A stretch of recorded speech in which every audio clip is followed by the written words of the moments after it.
নমস্কাৰ এই মুহূৰ্তত দৰ্শকসকলক স্বাগতম জনাইছো আজিৰ খন্দিয়াৰ কেইবাটাও গুৰুত্বপূৰ্ণ খবৰ দিব বিচাৰিছো ৰাজ্যত আহি আছে নতুন আইন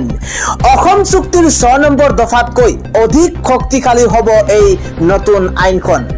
আমি জনাই আছো গুৰুত্বপূৰ্ণ খবৰ এবাৰ লাইভৰ জৰিয়তে মুখ্যমন্ত্ৰী ডক্টৰ হিমন্ত বিশ্ব শৰ্মাই এই আইনখনৰ কথা ঘোষণা কৰিছে খিলঞ্জীয়া সুৰক্ষা আৰু অধিকাৰ প্ৰদান কৰিবৰ বাবে এই বিশেষ আইন অনা হ'ব ৰাজ্যত এই মন্তব্য মুখ্যমন্ত্ৰী গৰাকীৰ খিলঞ্জীয়া লোকৰ মাটি কেৱল কিনিব পাৰিব খিলঞ্জীয়া লোকে এটা গুৰুত্বপূৰ্ণ খবৰ দিব বিচাৰিছো অহাবাৰ বিধানসভাত শক্তিশালী আইন অনাৰ প্ৰতিশ্ৰুতি মুখ্যমন্ত্ৰী হিমন্ত বিশ্ব শৰ্মাৰ অসম চুক্তিৰ 6 নম্বৰ দফা ৰূপায়ণৰ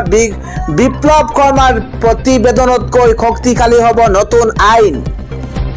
ফেসবুক লাইভৰ জৰিয়তে মুখ্যমন্ত্ৰী হিমন্ত বিশ্ব শৰ্মাই এই আইনৰ কথা ঘোষণা কৰিছে ৰাজ্যবাসীৰ কাৰণে পৰৱৰ্তী গুৰুত্বপূৰ্ণ খবৰ হৈছে কালি নিশাৰ ভাগৰ পৰা আজিৰ দিন পৰ্যন্ত প্ৰচণ্ড বৰষুণ হৈছে ৰাজ্যৰ বিভিন্ন প্ৰান্তত ঠায়ে ঠায়ে ধাৰাসাৰ বৰষুণ শিলাবৃষ্টি হৈছে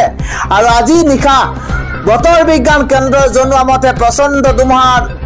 বৰষুণৰ আগজাননী প্ৰদান কৰা হৈছে অসমত আসনা ঘূৰ্ণীয়ে কাল ৰূপ ধাৰণ কৰিব নিশাৰ ভাগতে অসম তথা উত্তৰ পূৰ্বাঞ্চলত ঘূৰ্ণীবতাহ আসনাৰ প্ৰভাৱ পৰাৰ সম্ভাৱনা পুৱতি নিশাৰ পৰা আসনাৰ প্ৰভাৱে গুৱাহাটীৰ লগতে পাৰ্শ্বৱৰ্তী অঞ্চলত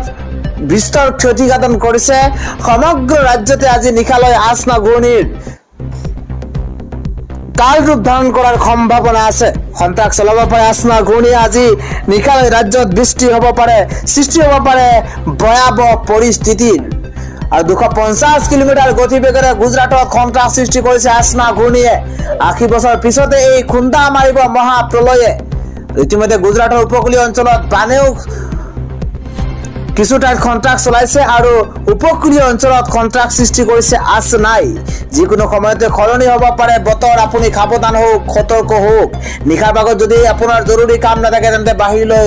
নোলাব আজিৰ পৰৱৰ্তী গুৰুত্বপূৰ্ণ খবৰ হৈছে খাজু হৈ পৰিছে প্ৰশাসনৰ বৃহৎ বুলডোজাৰ এবাৰ বেদখলকাৰীক ৰেহাই নাই ক্ষমা নাই কোনো পধ্যে ক্ষমা নকৰে চৰকাৰে মিয়া খিলঞ্জীয়াৰ বিতৰ্কৰ মাজতে এইবাৰ উচ্ছেদৰ জাননী জাৰি কৰিছে চৰকাৰখনে আমি জনাই আছো এটা বিশেষ খবৰ চৰকাৰ প্ৰশাসনে খাজু কৰি ৰাখিছে প্ৰশাসনৰ বুলডোজাৰ এবাৰ মাইক যোগে প্ৰশাসনে জাৰি কৰিছে উচ্ছেদৰ জাননী এবাৰ চৰকাৰী মাটি দখল কৰা লোকক ৰেহাই নিদিব প্ৰশাসনে আৰু দয়া নাই ক্ষমা নাই নীতিৰে চলিব এবাৰ প্ৰশাসনৰ বুলডোজাৰ চৰকাৰী মাটিত অবৈধভাৱে ঘৰ খজা খেতি কৰা লোকলৈ খেক ককিয়নি এবাৰ চৰকাৰৰ শীঘ্ৰেই ঘৰ খালী কৰাৰ নিৰ্দেশ দিছে প্ৰশাসনে আমি জনাই আছো এটা গুৰুত্বপূৰ্ণ খবৰ সোণাপুৰ ৰাজহ চক্ৰৰ অন্তৰ্গত কেইবাটাও প্ৰান্তত এবাৰ চলিব প্ৰশাসনৰ বুলডোজাৰ ৰাজ্যবাসীৰ কাৰণে পৰৱৰ্তী ব্ৰেকিং নিউজ হৈছে এবাৰ নামাজ বিৰতি বিলুপ্তিকৰণক লৈ এবাৰ চৰকাৰক উভতি ধৰিছে নীতিশ কুমাৰ বাহিনীয়ে